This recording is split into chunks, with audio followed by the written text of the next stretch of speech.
I'm Red Moon. And I'm Blue Moon, and today we're going to be talking about our least favorite character tropes in media. And instead of just complaining for 20 minutes straight, we thought it would be fun to redraw our least favorite character tropes and make better versions of them. P.S. All the characters on our list are going to be following the theme uncool high schoolers in the early 2010s, so let's jump in. Welcome to Green Screen Land, and to trope number 1, which I think is everyone's least favorite trope. And if it's your favorite trope, Officer Tim, get it! It's the pervy character. Now, the pervy character is most commonly seen in anime, although sadly it isn't exclusive to anime. A pervy character usually falls into one of two tropes. They're either a loser who can't get a girl, or a player who flirts with everyone or anything. Our problems with the pervy characters are the fact that the jokes they make are often taken way too far. Like, most of the time they don't even border on sexual harassment or assault. They just are, like, there's no joke. There literally is no joke. Now, you guys probably know it's unfortunately very common in anime for the pervy character to basically sexually assault someone, and what's even worse is that they never face consequences for their actions. The closest thing we get is the character getting smacked into oblivion. Like, that's supposed to make everything better. Like, the creator of said piece of media is like, oh, that character made you uncomfortable? Well, they're taken care of now, see? They got slapped.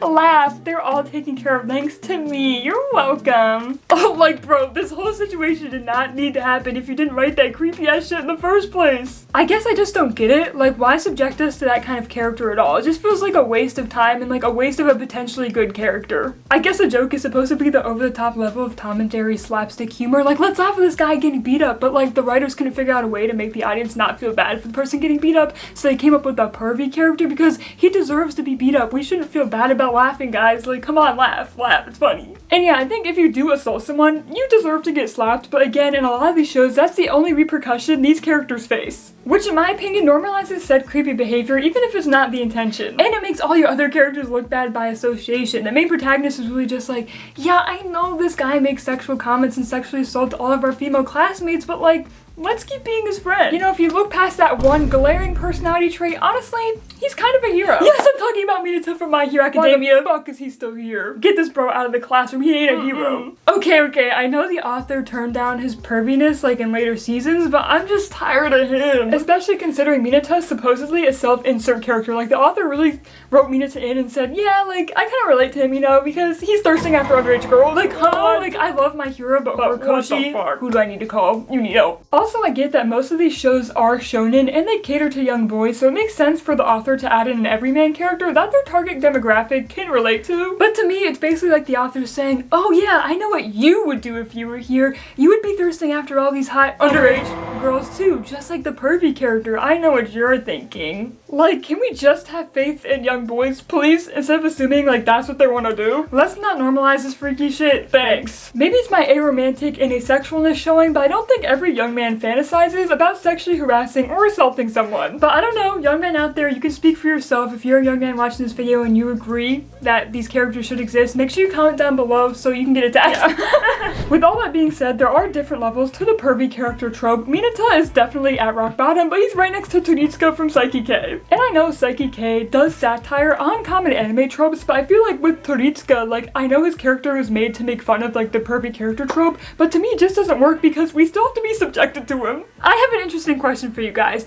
Do you think this trope applies to Lumpy Space Princess from Adventure Time? It's been like a while since I watched Adventure Time, but I remember some like sus scenes with her in it, and I know this trope isn't exclusive to just men, so let me know what you guys think. Anyways, how can we fix this character trope without completely getting rid of it? Even though we really want to. Let's say you want to have a pervy character in your story, but don't want them to come off like Minato. The first thing you need to do is give them a reason for why they behave the way that they do. Their perviness needs to like be applied to a character arc or their character development. They can't just be pervy because that's how young men are. Like, no. And most importantly, you need to show your audience that your character's actions aren't okay. It needs to be necessary and not used for a one-off gag to make your viewers like uncomfortable for no reason. So let's take a look at some better iterations of this character trope. Starting with Angel Dust from Hazbin Hotel. Angel Dust is the first good version of the pervy character I thought of because he subverts viewers' expectations. At first, he seems just like the previous characters we mentioned. He's often seen pushing past other characters' boundaries, making sex jokes at their expense, and also getting in their personal space. Although, more importantly, Angel Dust never sexually assaults someone, and that's a major plus, even though that should be like the bare minimum. Anyways, what makes him a good subversion of the pervy character trope is the depth the show adds to his character. Like, they give him a reason for acting the way that he acts. Major has-been spoilers, by the way, coming up if you care about Angel Dust or watching Has-Been Hotel. Anyways, just 4 episodes into Has-Been Hotel, it's revealed that Angel acts the way that he does as a coping mechanism to feel some sort of control over his own life. As an adult film star whose soul is literally owned by his boss, Angel is forced to engage in sexual acts whether he wants to do them or not. So it makes sense for Angel to subconsciously make those around him feel uncomfortable and out of control in the same way he feels when he's at work. Even around the loan sharks, Angel calls himself daddy, putting himself in a more powerful and more controlling role while flirting with them. At the end of the day, Angel is really an abused person who became an abuser in a sense. And I think Angel is a great example of the pervy character trope done right because Has-Been Hotel doesn't condone Angel's actions. In fact, they point it out and make Angel face real consequences besides a Tom and Jerry level beating. Since the entire plot of Has-Been Hotel centers around the idea of redemption, Angel is immediately different from all the other pervy characters we mentioned because the show is actively trying to like fix him. Like, Angel is literally working on himself and trying to get better so he can get redeemed and like go to heaven. That's his whole character arc. Plus, he's already facing consequences for his actions, like in episode 4 when Husk calls Angel out for pushing past his boundaries. They also have a really serious talk in that episode, and after that, Angel seems to change the way that he treats people. His sexual harassment just turns into funny little comments, and by the end of the season, he's treating everyone around him a lot better. Which is great because that means we as viewers weren't sitting through the previous uncomfortable scenes for no other reason than like a quick laugh. We're seeing them because they're actively moving the plot forward and are important for Angel's character development. Another example of the pervy character done well is Sanji from the live-action One Piece. I love how Netflix toned down Sanji's perviness that was prevalent in later seasons of the anime to just a few flirty comments in the live action. So instead of coming off like a creep, Sanji now comes off as a suave, charming guy who means no harm. Plus, he can actually take no for an answer and doesn't like sexually assault anyone, which I know, wow, bare minimum. Also, Sanji's comments are like actually funny and sometimes work to like strengthen the bond between like the main cast members. Personally, I like to call this version of the trope the flirty character. This trope is great because it makes audiences want to root for this character. It also turns his character arc into something more positive. Like, we as an audience want Sanji to find someone who accepts his advances, so when he does, it's a win for him and a win for us too. We're like, let's get you some Sanji, go boy. Okay, now I'm finally going to be talking about what you've been watching me draw in the background. Meet my version of the pervy character, or as I like to call her, the flirty one. First of all, most pervy characters in media are men, so I wanted to flip the script and create a girly. She is a high schooler who's in the awkward stage where she wants to experiment with herself but feels like she can't out of fear of judgment from her friends and family. More specifically, she's in denial that she is gay, so in order to appear straight, she acts very extra when it comes to getting attention from the opposite sex. So she'll often ask her male friends to hold her hand, make offhanded comments about them dating, and constantly talks about guys with her friends. So she'll say things like, "Who do you have a crush on?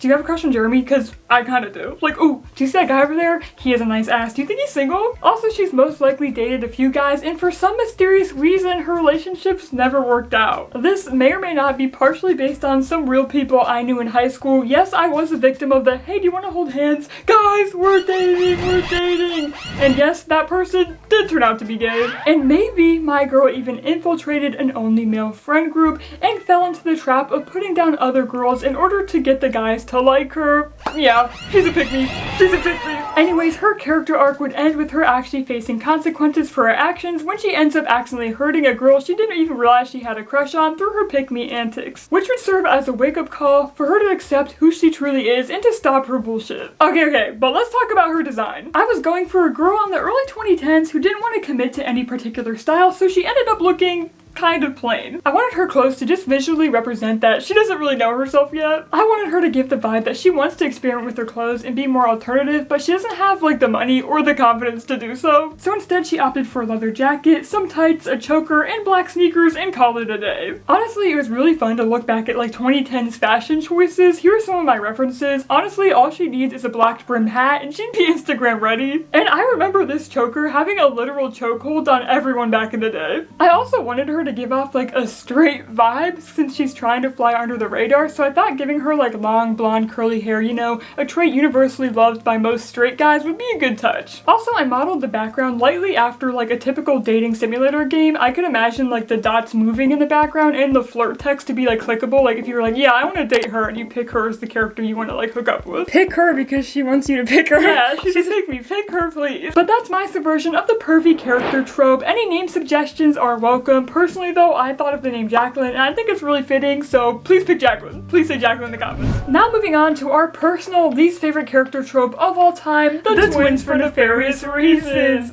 This character trope is a little less common than the pervy character trope, but it's still common enough for us to consider it a real character trope. You may be wondering, what do you guys mean when you say twins for nefarious reasons? This trope is when you see twins in a show and you can kind of sense that they're there for a particular audience's enjoyment.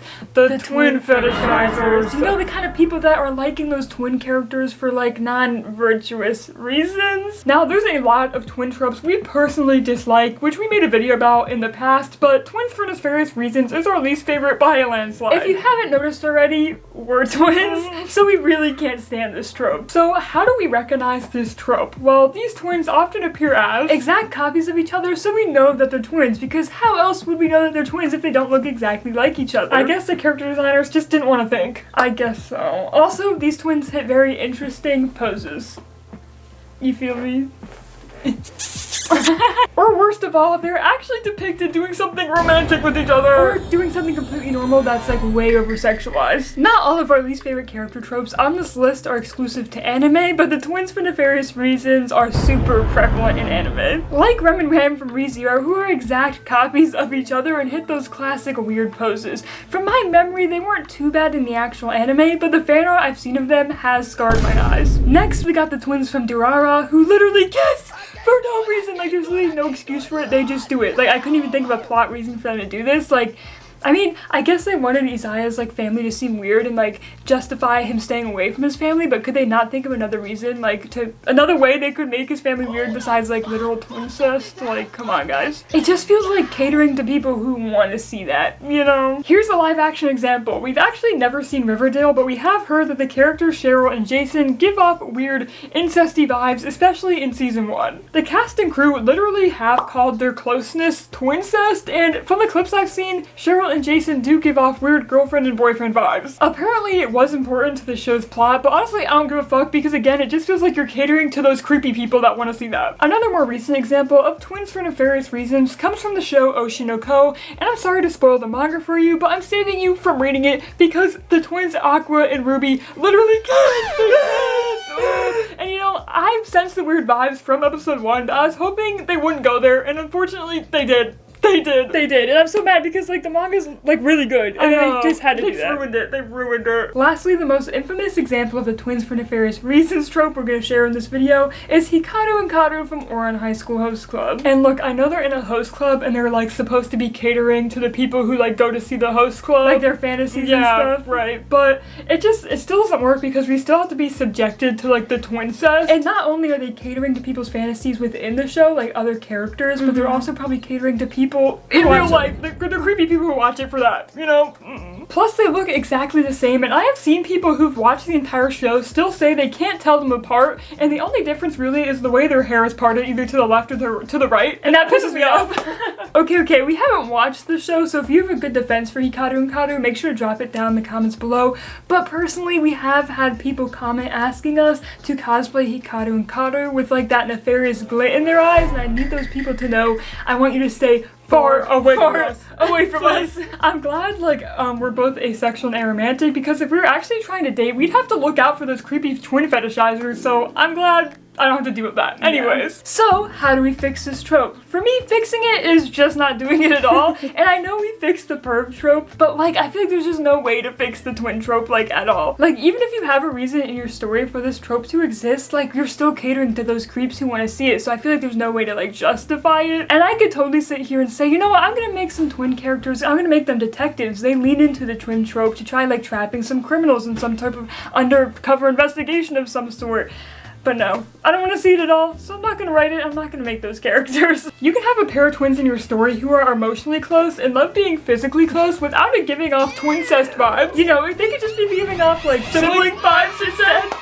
Maybe that's an idea. But let's look at some good twins in media. Twins can look nearly identical to each other, but still have defining characteristics that help them stand out as individuals that just happen to be close, kind of like us. Or the Mia twins from Haikyuu, Zach and Cody from The Sweet Life on Deck, Fred and George from Harry Potter, and Dipper and Mabel from Gravity Falls. Dipper and Mabel are our favorite depiction of twins in media ever. First of all, because they're written by like a real life twin, and two, their dynamic is just so like true to real life. For our twins, we wanted to make sure they're giving sibling vibes, so instead of picking a pose like this or like this, we picked a combination of these poses. We didn't want them to be giving sibling or dating vibes, you know. We just wanted them to be giving sibling, as they should. Anyways, we modeled their style after 2010 scene in swag culture, sween, if you will. We just really wanted an excuse to illustrate this style because it was really popular in the early 2010s for like teens and high schoolers, and no one draws it, and I was like, I need to be that bitch who draws it because it's fun. Speaking from experience, if you're a twin and you guys are close, you're more likely gonna have the same interests, so we gave them the same style. Although we wanted them to appear a little more visually different than each other, so I drew the guy on the right and gave him more of a swag style, for lack of a better name, and I drew the guy on the left and gave him more of a scene style. Also, speaking from experience, if you're really close to your twin and you guys have similar interests, you might go on mischievous adventures together because you always have a yes man at your side, not telling you to like not do something stupid. Right. Like Dipper and Mabel from Gravity Falls, they always go on dangerous adventures together while solving mysteries, or you know, like us making YouTube videos together. Our twins that we drew love urban exploring, and I imagine they got popular back in the day for like posting their videos onto YouTube. And I imagine my scene twin to be more talkative and like he loves being in front of the camera, as opposed to like my swag twin who loves being behind the camera filming and getting that perfect shot. Consider this, we drew them walking back from one of their excursions reviewing their footage. I used to love watching like urban exploring content back in the day, and I think that's just such a fun like teenage activity to do, so we thought it'd be perfect for them. Which one of us is the swag twin? Me or you? I think I'm giving more scene with like the mesh, I feel like, right now. Yeah.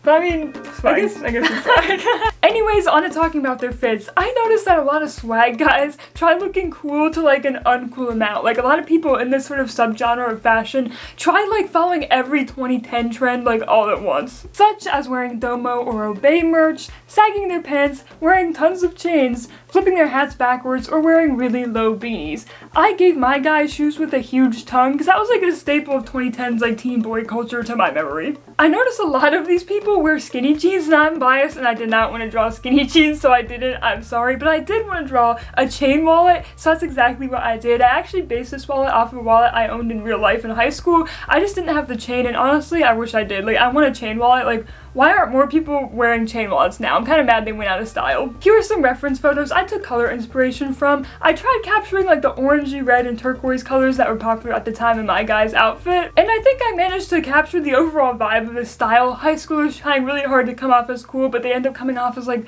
low-key losers and following trends and shit. I'm sorry if you wore this style in high school, I'm roasting you right now. I like it, but like, you don't look that cool, I'm sorry. For my character, I wanted his clothing to center around a popular character like Invader Zim, who was plastered all over merchandise in the early 2010s. So I took one of my own characters, Kubert, the barb-tailed beast, and put him on his shirt and hat. Also, you know, I couldn't resist adding the words swag and rawr into his design somewhere because those words were iconic and, you know, notoriously overused in the early 2010s, right alongside YOLO. I also gave him a classic scene belt, glasses with no lenses, headphones for listening to Sorry for Party Rocking, and a gold chain. I also, you know, may or may not have taken inspiration from Holt and Jackson from Monster High, but, you know, how could I not? Like, their designs are so quintessentially early 2010s. It was too easy, it was too easy. Lastly, I modeled their background after the aesthetic Frutiger Metro, which was a very popular aesthetic used in the mid-2000s and early 2010s. I literally love this style, even though it's like objectively ugly, I just like literally love it so much. I really think it fits the swag era too, like it's just like they coincide, I think. Again, these characters are up to you guys to name. My only suggestion for the twins is don't give them the same name, you know, that starts with the same letter. Like that's just asking for like them to be confused all their lives. Like, please don't do that. Like, so don't name them James and Jacob. Name them like, please, like James and Caleb. Like something, please, something better than the same letters, please. Okay, and finally we're moving on to our last least favorite character trope in all of media, and it might be a bit controversial. It is the mean girl. Everyone knows the mean girl trope. This is common across all media, and you know, it's a classic. We don't hate it all the time, but it's just like so overdone. Some examples we could think of are the Heathers from Heathers, Regina George, Karen and Gretchen from Mean Girls, Brooklyn Hayes, Angelina and Alicia from LPS Popular, Amber and her mom from Hairspray, and Toralei, Meowdy, and Persephone from Monster High. And that's not even mentioning the fan renditions of this trope. Any kid in the early 2010s who wanted to make their own story would follow this trope. I've seen it in choose your own adventure apps like Episode, LPS YouTube series, and Movie Star Planet movies. If you wanted to engage in any content having to do with high school in the early 2000s, you would run into the mean girl trope. I hate that this trope follows the stereotype that all girls are just naturally bitchy and catty and hate each other for no reason at all. This is me realizing that Toralei and her two friends are cats because they're catty.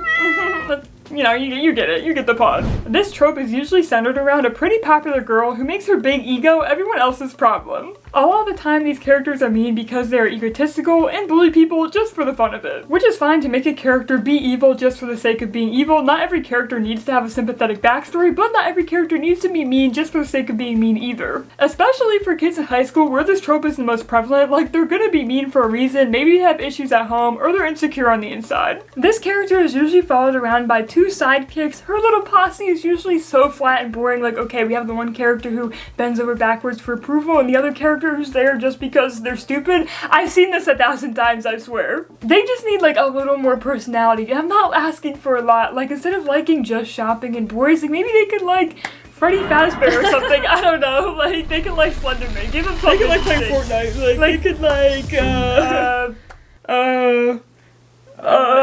collecting CDs. Yeah, I don't know, it's not anything, literally anything. In my opinion, no matter how big or small a character's role is in a story, they need to have a want versus a need. This is a writing technique that can help two-dimensional characters feel a little more three-dimensional. Let's take Jay Gatsby from The Great Gatsby, for example. He wants to recreate his past with Daisy, but what he needs is to realize you can't recreate the past and he needs to move the fuck on. But instead he moves on in a different way, to a different plane of living.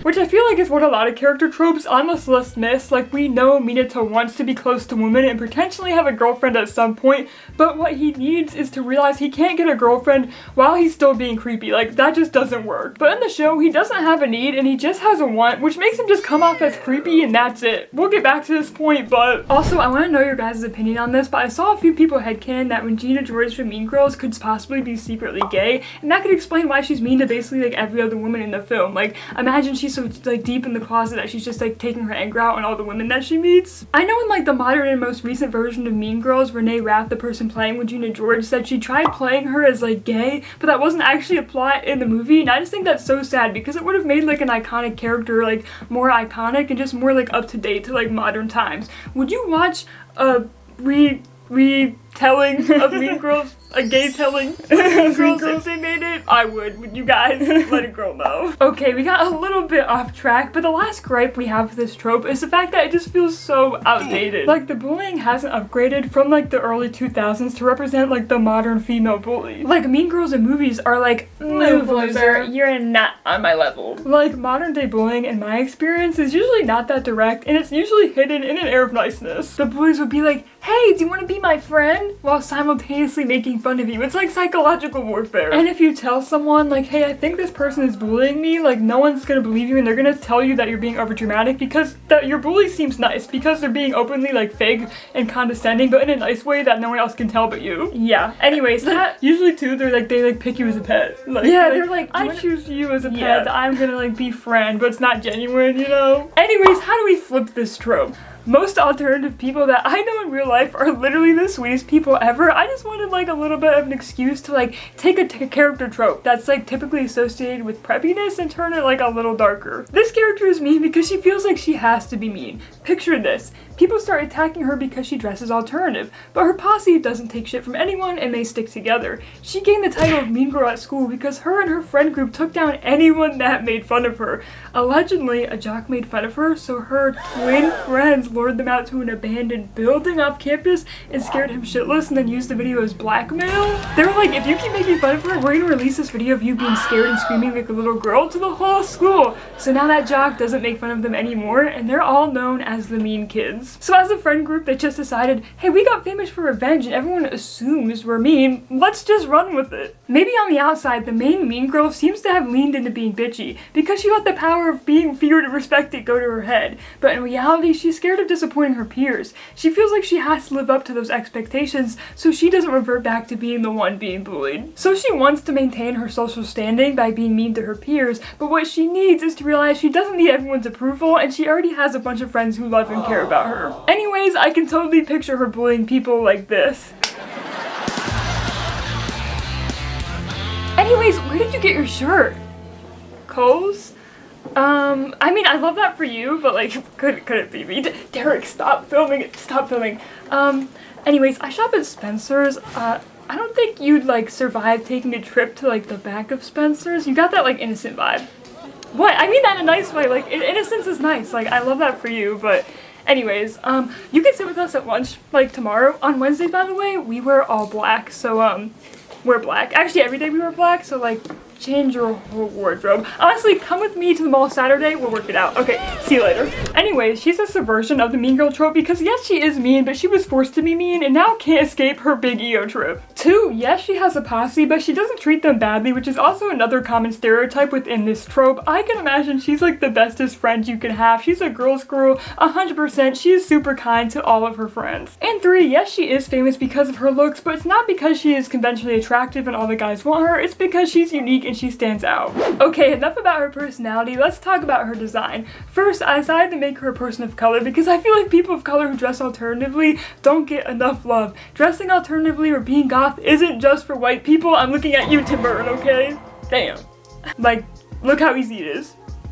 Just draw it. Like, just draw it. It's not that hard. I originally wanted to make her design more red, but I had a hard time balancing the red and the yellow. She just ended up looking like too ketchup and mustardy, so I replaced a lot of the red with purple, which I think looks pretty nice, but I did want to call back to Heather's with the red, so I tried calling back to Heather's like in an alternative way by putting her hair up in a ponytail like a lot of the Heathers do with the scrunchie, so I think it worked out. What do you guys think? I also gave her a plaid skirt for that same reason. I just like really wanted to call back to Heather's as I was drawing this for some reason. I was like really into Heather's. I used to be obsessed with Heather's in middle school, so I think that was like coming out here. Yeah. I modeled her look after 2000s mall goth fashion. Here's some of my reference photos. I kind of made my own Frankenstein version of all the trip pants I was seeing on Pinterest, and I added this like cross star pattern at the bottom of her pants right here because I saw a lot of alternative people having crosses in like all their outfits, but I didn't want to like directly add a cross into this illustration, so I made it kind of look like a star because, you know, she's the star of her school. See what I did there? I also stole her top design from Pinterest because like I secretly wanted this top for myself, so I just drew it instead since I can't afford to buy it.